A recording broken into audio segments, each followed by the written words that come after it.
로빈슨 크루소 13번째 이야기. 곰을 물리친 프라이데이. 갑자기 큰 돈을 떠맡게 된 나는 생각에 잠겼습니다. 섬에 있을 때처럼 돈을 숨길 동굴이 있는 것도 아니고, 그렇다고 아무데나 내던져둘 수도 없고, 섬에서 생활한 편이 더 나을 뻔했어. 나는 이렇게 특별히 하는 일 없이 지루하게 살고 싶지 않았습니다. 브라질에 있는 농장을 돌보러 가야 했지만, 그렇다고 브라질에서 일생을 보낼 마음도 없었습니다. 그래서 그곳에서 농장을 관리하는 사람들에게 잘 부탁한다는 편지를 쓰고 조만간 농장을 보러 가겠다고 알렸습니다. 나는 일단 영국으로 돌아가기로 결심했습니다. 하지만 그 전에 리스본의 상인에게 부탁해서 런던에 있는 노부인에게 100파운드를 보냈습니다. 그리고 이제부터 계속 돈을 보낼 테니까 부디 몸 건강하게 오래 사시라고 전했습니다. 고향에 있는 두 누이에게도 100파운드씩 보내주었습니다. 둘 다 생활에는 어려움이 없었으나 그저 내 마음을 담은 선물을 주고 싶었습니다. 이렇게 여러 가지 일을 정리하고 짐을 처분하면서 영국으로 돌아갈 준비를 했습니다. 이번에는 배로 여행할 마음이 없었습니다. 육지로 여행하는 편이 훨씬 유쾌할 것이라고 생각했습니다. 영국인 3명과 젊은 포르투갈인 2명이 여행의 일행이 되었습니다. 그 밖에 수행원이 5명 더 있었습니다. 물론 내 수행원은 프라이데이였습니다. 그러나 프라이데이는 유럽이나 이런 여행에는 익숙해 있지 않기 때문에 영국인 선원 1명을 수행원으로 고용했습니다. 우리 일행은 총과 권총으로 무장한 다음 말을 타고 리스본을 출발했습니다. 에스파냐 각지를 구경하면서 프랑스와 국경지대에 도착했습니다. 그러나 뜻밖에도 겨울이 빨리 와서 심한 눈보라를 만나게 되었습니다. 일행 중에서 제일 고생한 사람은 프라이데이였습니다. 새하얀 눈이 쌓인 산들을 보거나 얼어붙을 것 같은 차가운 바람이 불 때면 불쌍하게도 프라이데이는 부들부들 떨었습니다. 우리들은 길 안내인을 고용하여 영국을 향해 출발했습니다. 그러던 어느 날 해질 무렵 깊은 숲속을 지나고 있을 때 갑자기 늑대 3마리가 튀어나왔습니다. 2마리는 안내인의 말을 습격했고 1마리는 안내인에게 덤벼들었습니다. 앞에 가고 있던 안내인은 너무 순식간에 당한 일이라 권총을 뺄 틈도 없이 무서운 비명을 질렀습니다. 그 비명 소리를 듣자마자 맨 앞에 있던 프라이데이가 달려가서 늑대 1마리를 정확히 한 방에 쏘아 죽였습니다. 다른 2마리는 권총 소리에 놀라 숲속으로 도망쳤습니다. 우리들은 급히 안내인에게 달려가 보았습니다. 다행히도 상처는 그리 심하지 않았습니다. 상처를 치료하고 있을 때 곰이 갑자기 숲속에서 나오는 것이 보였습니다. 그 괴물 같은 곰을 보고 우리들은 깜짝 놀랐습니다. 일찍이 본 적이 없는 큰 곰이었습니다. 그러나 놀랍게도 프라이데이는 곰을 보더니 매우 기뻐했습니다. 오, 프라이데이는 3번 외치고 나서 곰을 손가락으로 가리키면서 다가갔습니다. 제게 맡기세요. 저 녀석과 악수를 해 보일 테니까요. 뒤에서 구경이나 하세요. 나는 깜짝 놀랐습니다. 무슨 바보 같은 소리를 하는 거야, 프라이데이. 그러다가 곰에게 잡혀먹히고 만다. 곰에게 먹힌다고요? 아니, 천만에요. 제가 곰을 먹어주지요. 그리고 모두 실컷 웃겨줄게요. 여기서 가만히 있어요. 그렇게 말하고 나서 프라이데이는 총을 가지고 바람같이 재빠르게 곰에게 갔습니다. 곰은 인간은 안중에도 없다는 듯한 표정으로 어슬렁어슬렁 걷고 있었습니다. 프라이데이는 곰에게 아주 가깝게 다가가서 큰 소리로 불렀습니다. 야, 너에게 할 말이 있어. 그러나 곰은 귀찮은 표정으로 킁킁거리더니 외면해버렸습니다. 그러나 프라이데이는 급히 뒤를 따라가며 큰 돌을 집어서 곰에게 던졌습니다. 돌은 정확히 곰의 머리에 맞았습니다. 돌에 맞은 곰은 몸을 획 돌려 프라이데이를 보더니 달려왔습니다. 곰의 동작이 의외로 빨라서 우리들은 놀랐습니다. 그런데 프라이데이는 마치 도움을 청하듯 우리들 쪽으로 달려왔습니다. 큰일 났다. 모두 총을 꺼내. 난 이렇게 말하고 나서 프라이데이를 향해 고함쳤습니다. 바보, 우리들을 웃겨준다는 것이 이거냐? 빨리 이쪽으로 와. 말에 어서 타. 놈을 쏴 죽일 테니까. 그러자 프라이데이는 외쳤습니다. 쏘면 안 돼요. 쏘면 안 돼요. 잠깐만 기다려줘요. 그렇게 말하면서 프라이데이는 근처에 있는 커다란 떡갈나무로 뛰어갔습니다. 그러자 곰도 떡갈나무 가까이 가더니 잠깐 냄새를 맡고는 나무에 오르기 시작했습니다. 무거운 몸집이었는데도 불구하고 고양이처럼 가볍게 올라갔습니다. 프라이데이는 나뭇가지 앞쪽까지 갔습니다. 곰이 그 가지의 중간쯤 오르자 프라이데이는 밑에 있는 우리들에게 소리를 질렀습니다. 자, 지금부터 제가 곰에게 춤을 가르쳐 줄게요. 프라이데이는 말을 마치기가 무섭게 나뭇가지를 흔들기 시작했습니다. 그러자 놀란 곰은 나뭇가지에서 휘청거리며 어찌할 바를 모르고 난처한 표정을 지으며 두리번거리고 있었습니다. 우리들은 그 모습이 너무 우스워서 그만 웃음을 터뜨리고 말았습니다. 야, 어떠냐? 더 올라가지 않을 거야? 부탁이 있으니까 좀 더 이쪽으로 와보지 그래? 프라이데이는 곰을 놀리며 가지 흔드는 것을 멈추었습니다. 그러나 곰이 조금씩 다가오면 또 가지를 흔들어댔습니다. 어이 프라이데이, 지금 곰을 쏠 테니까 조금만 가만히 있어. 주인님 부탁입니다. 쏘지 마세요. 제가 쏠게요. 프라이데이는 외치면서 계속 가지를 흔들었습니다. 곰은 중간에서 멈춘 채 큰 발톱으로 가지에 꼭 매달려 있었습니다. 그 모습이 웃어서 우리들은 또 크게 웃었습니다. 좋아, 네가 안 오면 내가 가겠다. 프라이데이가 나뭇가지 가장자리 끝까지 가자 나뭇가지는 프라이데이 몸무게 때문에 활처럼 휘었습니다. 당장이라도 부러질 정도로 휘자 프라이데이는 땅 위로 뛰어내렸습니다. 그리고는 근처에 놓아두었던 총을 집어들고 가만히 방어 자세를 취하고 있었습니다. 프라이데이, 도대체 어쩌려고 그래? 왜 곰을 쏘지 않아? 쏠 겁니다. 그러나 지금 죽이지 않습니다. 지금은 기다리고 있는 겁니다. 프라이데이는 싱글벙글 웃으면서 대답했습니다. 곰은 저기 내려온 것을 보고 자기도 내려오기 시작했습니다. 엉덩이부터 천천히 한 걸음 한 걸음 마치 기는 것처럼 뒷걸음질 치며 내려왔습니다. 그 느린 모습이란 곰의 뒷발이 땅에 겨우 닿았다고 생각하는 순간 프라이데이는 곰에게 다가가더니 총부리를 곰의 귀에 대고 방아쇠를 당겼습니다. 곰은 순식간에 엎어져 돌처럼 움직이지 않았습니다. 저희 나라에서는 곰을 이렇게 죽입니다. 프라이데이가 자랑스럽게 말했습니다. 그렇지만 너희들은 총을 가지고 있지 않잖아. 네, 총은 없어요. 대신 화살로 죽입니다.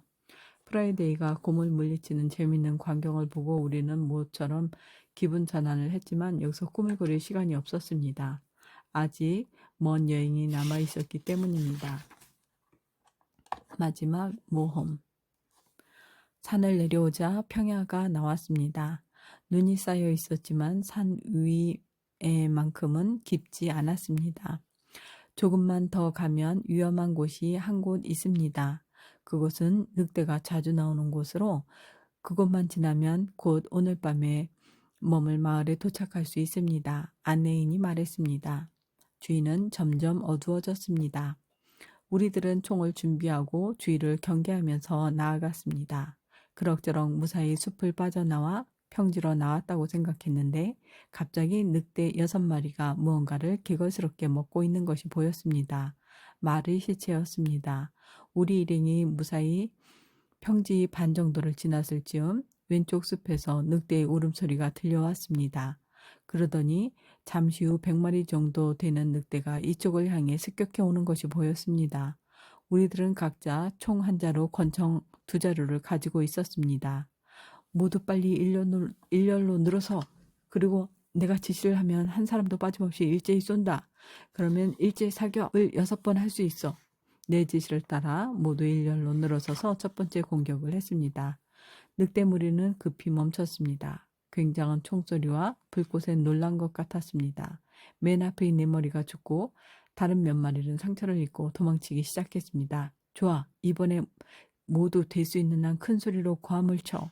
모두 일제히 고함을 쳤습니다. 그러자 늑대는 겁을 먹고 도망치기 시작했습니다. 즉시 두 번째 일제 사격을 명령했습니다. 순식간에 늑대 무리는 숲속으로 도망쳐 들어갔습니다. 우리들은 서둘러 총알을 재고 말을 달렸습니다. 주위는 점점 어두워져 갔습니다. 길 앞쪽에서는 아직도 무서운 늑대의 울음소리가 들렸습니다. 게다가 이번에는 뒤쪽에서도 왼쪽에서도 울음소리가 들렸습니다. 늑대들에게 포위당한 것입니다. 하지만 우리들은 속도를 늦추지 않고 말을 달렸습니다. 워낙 험한 길이라 생각처럼 빨리 달릴 수는 없었습니다. 다행히 숲을 거의 다 빠져나가고 있었습니다. 숲의 입구 근처까지 왔을 때 느닷없이 총소리가 들려왔습니다. 그와 동시에 안장만 있을 뿐 아무도 타지 않는 말이 뛰어가는 것이 보였습니다. 그 뒤를 20마리나 되는 늑대가 쫓아가고 있었습니다. 서둘러 총소리가 났던 곳으로 달려갔더니 두 남자와 말 한 마리가 늑대들에게 잡아먹히고 있는 것이 멀리서 보였습니다. 우리들은 오싹했습니다. 그러나 부들부들 떨고 있을 틈이 없었습니다. 우리들 주변에도 300여 마리 정도 되는 늑대들이 으르렁거리며 다가오고 있었습니다. 나는 재빨리 주위를 둘러보았습니다. 주변에는 커다란 통나무가 굴러다니고 있었습니다. 이제 이렇게 되면 싸움 말고 살아남을 길은 없다. 먹느냐 먹히느냐다. 모두 통나무 뒤에 숨어서 삼각형으로 진을 쳐라. 말을 가운데에 넣고 삼면에서 늑대를 쏜다. 살아남기 위해 모두 필사적이었습니다. 순식간에 내 지시대로 삼면에 흩어져 통나무를 방패 삼아 늑대를 향해 총을 겨냥했습니다. 좋아, 쏴! 내 호령에 따라 모두 일제히 총을 쏘았습니다. 우리를 향해 달려오던 늑대들이 픽픽 쓰러졌습니다. 그러나 굶주린 늑대들이 계속 몰려들어 긴장을 조금도 늦출 수 없었습니다. 우리들은 가지고 있던 총과 권총으로 계속 쏘아댔습니다. 총알을 재는 시간도 아까울 정도였습니다. 프라이데이는 놀랄 만큼 빠른 솜씨로 자신의 총은 물론 내 총에도 총알을 재어주었습니다. 정말로 눈부신 활약이었습니다. 나는 또 다른 수행원을 불렀습니다. 이 안의 화약을 통나무에 뿌려 빨리 해. 그렇게 말하며 뿔로 만든 화약통을 건네주었습니다. 수행원이 통나무에 화약을 뿌리는 동안에도 여러 마리의 늑대가 잇따라 달려들었습니다. 나는 얼른 권총의 방아쇠를 당겨 통나무에 뿌려놓은 화약에 불을 붙였습니다. 화약은 순식간에 무서운 불꽃을 뿜으며 타올랐습니다. 통나무에 달려들었던 늑대들은 검게 타서 죽고 말았습니다. 그들을 쫓아오던 늑대 무리는 타오르는 불길을 보고 겁을 먹었습니다. 그때를 틈타 모두 일제히 총을 쏘았으며 목이 터질 만큼 큰 함성을 질렀습니다. 기세탕탕하던 늑대들은 몇 발자국 뒷걸음질 치더니 도망치기 시작했습니다. 우리들은 통나무 뒤에서 나와 상처를 입고 발버둥 치는 늑대들을 칼로 베어 죽였습니다. 헤엄치우고 보니 전부 60마리쯤 되었습니다. 우리들은 잠시도 쉬지 않고 1시간쯤 말을 몰아 마을에 도착했습니다. 마을 사람들은 우리들이 무사히 숲을 빠져나온 것을 보고 매우 놀라워했습니다. 즐겁게만 생각했던 유치영인도 이처럼 무서운 일을 당하자 나는 도보 여행도 싫어졌습니다. 그러나 그 후에는 다행히 아무 일 없이 유쾌하게 프랑스를 여행하고 도보 해협을 건너서 영국에 도착했습니다. 그 후의 섬. 영국에서 잠깐 동안 생활을 하면서 나는 브라질에 갈 생각이 아예 없어져 버렸습니다. 그래서 브라질에 있는 나의 농장을 팔기로 결정하고 농장을 돌봐주던 사람들에게 편지를 보냈습니다. 8달쯤 지나 농장은 매우 좋은 가격으로 팔렸고 그 대금으로 팔레알 은하로 32만 8천 잎을 보내왔습니다. 나는 점점 큰 부자가 되었습니다. 농장은 팔았지만 리스본의 노선장과 그 아들에게 한 약속은 잊지 않았기 때문에 이 두 사람에게 보낼 돈은 따로 떼어놓았습니다. 어쨌든 이것으로 내 생활도 정리가 되었습니다. 그래서 영국에서 편안히 살 생각을 했지만 어려서부터 여기저기 떠돌아다녔던 버릇 때문인지 여행을 하고 싶어 참을 수가 없었습니다. 특히 내가 28년 동안 살았던 섬에는 다시 한번 꼭 가보고 싶었습니다. 에스파냐 사람들은 무사히 섬으로 건너왔을까? 그 나쁜 반역자들 녀석들은 어떻게 살고 있을까? 섬에 대한 생각이 언제나 머릿속에서 떠나지 않았습니다. 영국에 머무는 동안 나는 2명의 조카를 돌봐주고 있었습니다. 큰 조카는 훌륭한 신사로 자랐고 작은 조카는 아는 선장에게 부탁해 멋진 선장이 될 수 있도록 교육을 받게 하였습니다. 그리하여 5년 후에는 용감한 젊은이가 되어 큰 배로 먼 항해에 나갈 수 있게 되었습니다. 나도 결혼을 하여 자녀 셋을 두었습니다.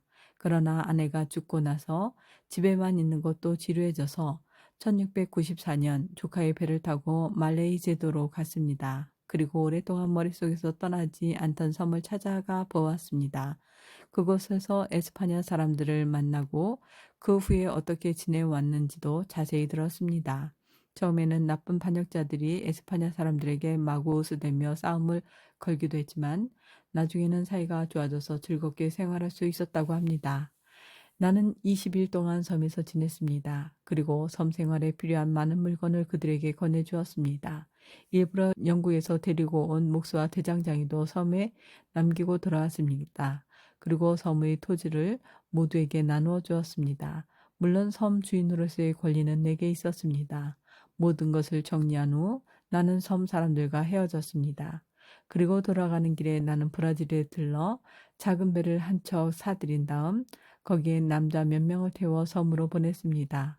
여자들도 몇 명 함께 가게 했습니다. 그 밖에 생활에 필요한 연장도 보냈습니다. 뿐만 아니라 소, 돼지, 양도 몇 마리 보내주었습니다.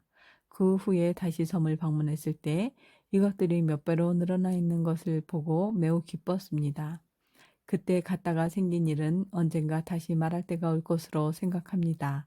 특히 그 후 이 섬에서 일어난 비참한 사건은 꼭 말하고 싶습니다.